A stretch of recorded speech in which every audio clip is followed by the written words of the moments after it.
Hi guys, welcome to Learn Electronics Repair. It's car booty time. Yeah, we have this one, so a nice silver and beige case on this one.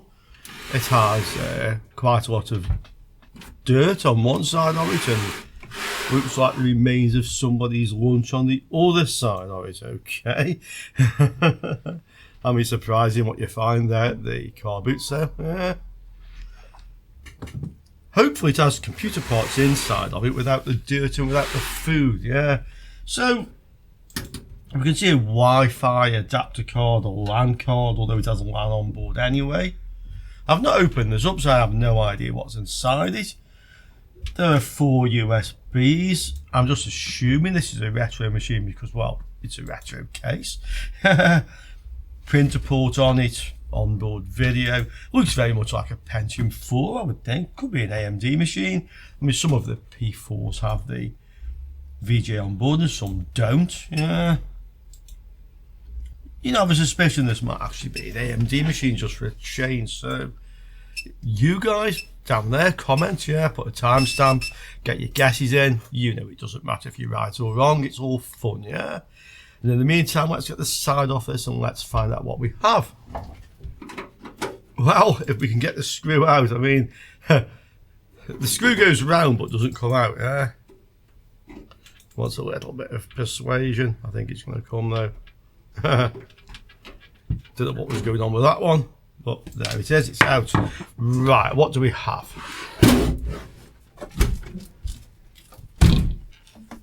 There's one more screw. Missed that one. Didn't even look in the centre, to be honest. Not usually one there, but never mind. Okay, so we have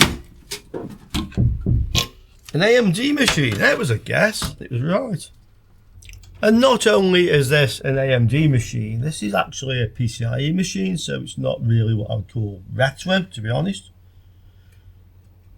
Motherboard M2N MX SE Plus. So this is, I would say, not as old as it looks. It has an IDE hard drive, IDE optical drives, and obviously there's IDE on here. Is there any SATA on this? Yeah, it has SATA as well. So this is probably not what I would class as very interesting, to be quite honest. It looked like it was from the case, but hey, that's what happens sometimes. I wonder what processor we have in here. Well, we have a processor that's stuck to the fan. Yeah. This happens. It's like the glue goes hard. Look, I can actually move that and probably bend a few pins in the process. Yeah, we have a few bent pins there. This is where I grabbed it. I actually didn't think it was going to move.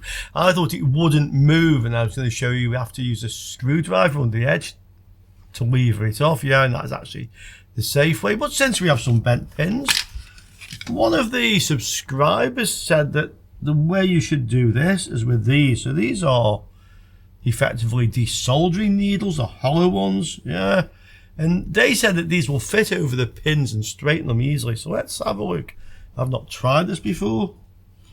Yeah, let's see. So yeah, this does fit over the pin easily enough. Let's see if the subscriber was right and that these make a good job of straightening these. So this is the smallest one in the set.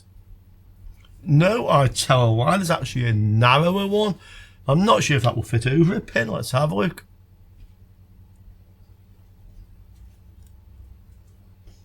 Oh, it certainly does. Okay, let's give it a go.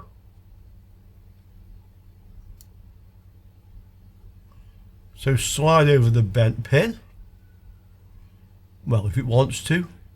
And then straighten it. Hey! Let's do another one.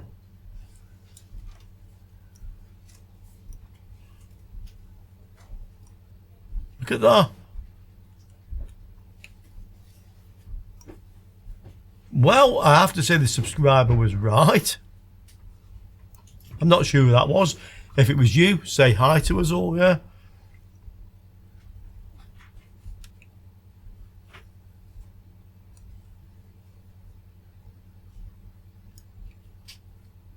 And you can teach an old dog new tricks, this is for sure. Yeah. This is far easier than using tweezers or pliers.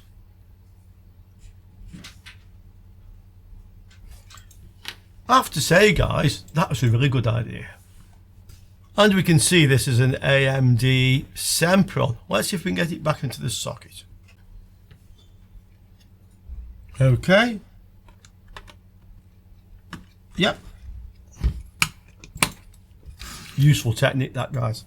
Right, so let's check to see if there's any shorts on this. On the 12 volt, we'll just power this up, hopefully. See if it works. Okay, well, that's ground. Yep, there's a high, that's fine. Let's give this a go then. So power on. Little green LED came on. Start. Yeah. Booting. Yeah, one bleep. I'll connect the monitor. I'm pretty sure this will actually work. Again. On. Switch this to VGA.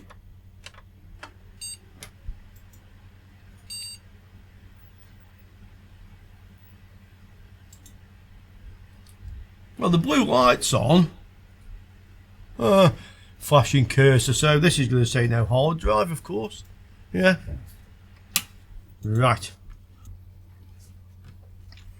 Let's try this with the hard drive. So this is a 80 gig Maxtor Diamond Max. Again, this seems older than the rest of the machine. I have a suspicion that this originally had something else in there, to be honest. Go.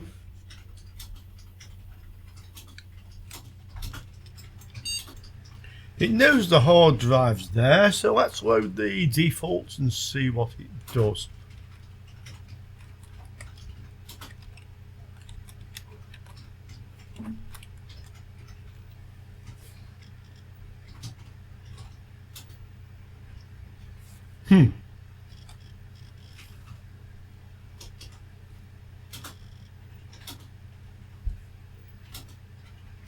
And this has XP. And then it crashes. Okay, didn't like the XP for some reason. The machine seems to be working though. The problem with this one is that it's kind of like not what I thought it was going to be. So is it actually worth anything? We have then Asus M2N-MX SE Plus. Let's have a look on eBay. Well, there's a few for sale, but we want to go to sold listings, of course.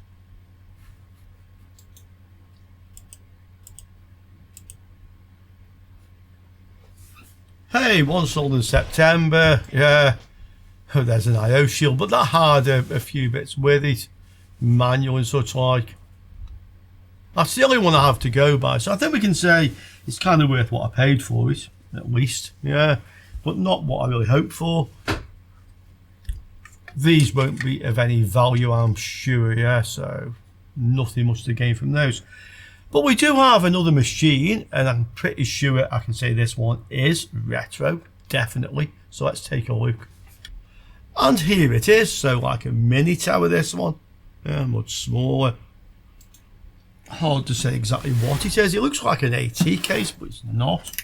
This is ATX.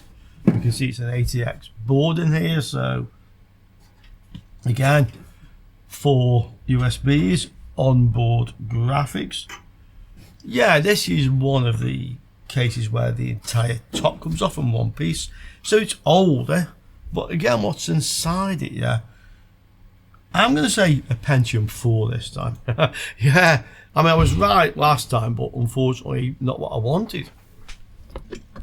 Let's see what this one is. So again, guys, get in the comments below what do you think it actually is. Having the onboard video, who knows. Yeah. But having 4 USB, I don't think it's much older than that. Yeah. So let's find out together. And it's AGP, that's the good news.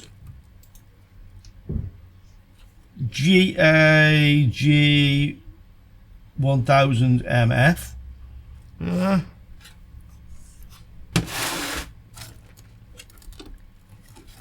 You can see that down there. So yes, a retro PC, Intel chipset, so it must be an Intel, so I'm guessing this is a Pentium 4. Let's get this apart and let's see what we have. And here it is. So there's the motherboard, 8IG1000MF, okay, gigabyte. This has 3 strips of RAM in, which I doubt is a valid combination, so I'm going to take one out. Let's make the checks for the shorts on the 12 volts.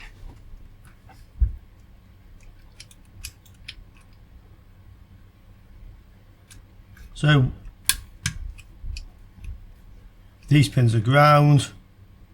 Yeah, these are climbing up. Okay.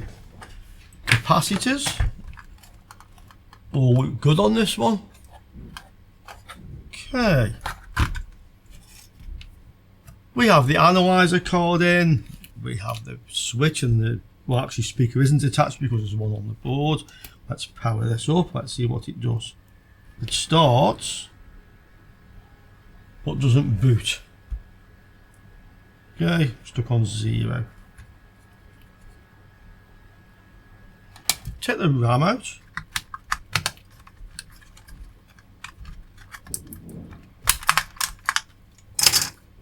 Again. Same. Let me hold the switch and see if it shuts down. Yeah, so the chipset's functioning, at least for the power on sequence.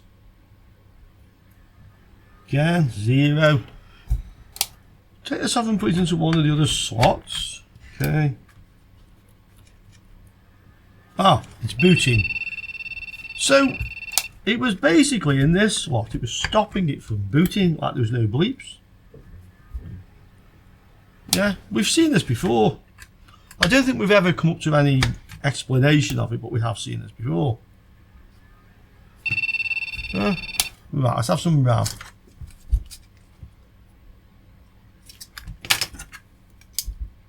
Well, these two are matching strips. They're only 256 meg, they're not very big ones, but they are a matching pair, so let's put them in.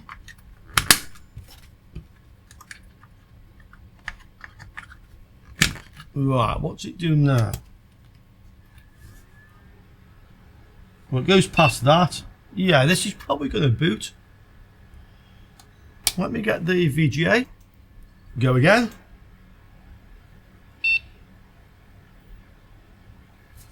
So 3 gig Pentium, not valuable one unfortunately. We just need those 3.4 gig, that makes all the difference. Dual channel RAM, fine. Let's put a hard drive on this one. I've attached the hard drive that came with this. This is another upside down now, Australia. 80 gig, okay. Let's see again.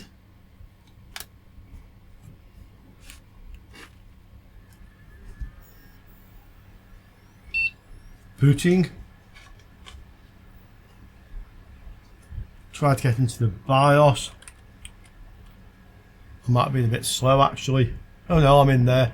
Okay, so we'll just do the defaults. Load optimized defaults. Yes. Okay. We'll save that. Right.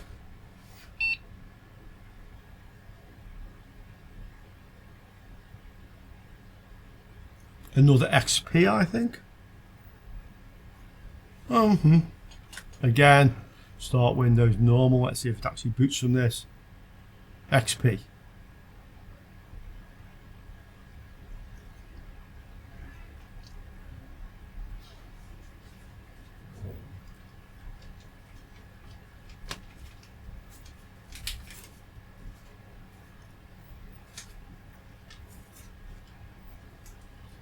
And like the other one, doesn't want to boot from the hard drive.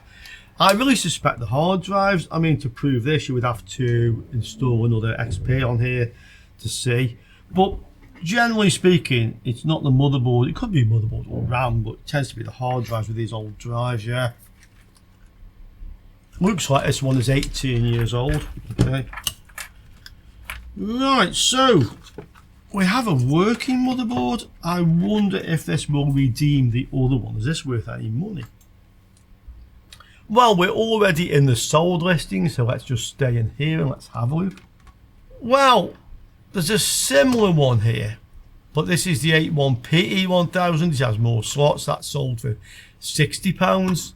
Let's see if there's any for sale.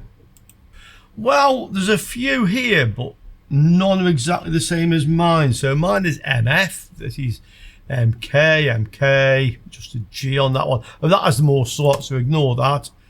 So one there. I'm not sure what the difference is between the MF and the MK. I really don't know. They're asking good money for these, but we've just seen that one of those with the 5 slots sold for about 60. So I think 60 is more like what this is actually worth. But that's fair enough. That kind of like makes up for the other one and gives a bit of profit as well. Unless you guys tell me they really are worth this amount. Okay, hope you enjoyed that. Quick look around at some retro hardware this week. Yeah, a bit of fun. Interesting way to straighten CPU pins. So I learned something there, yeah, and hopefully maybe you did too. Okay, I look forward to seeing you all soon on another Learning Electronics Repair video. Ciao for now, guys.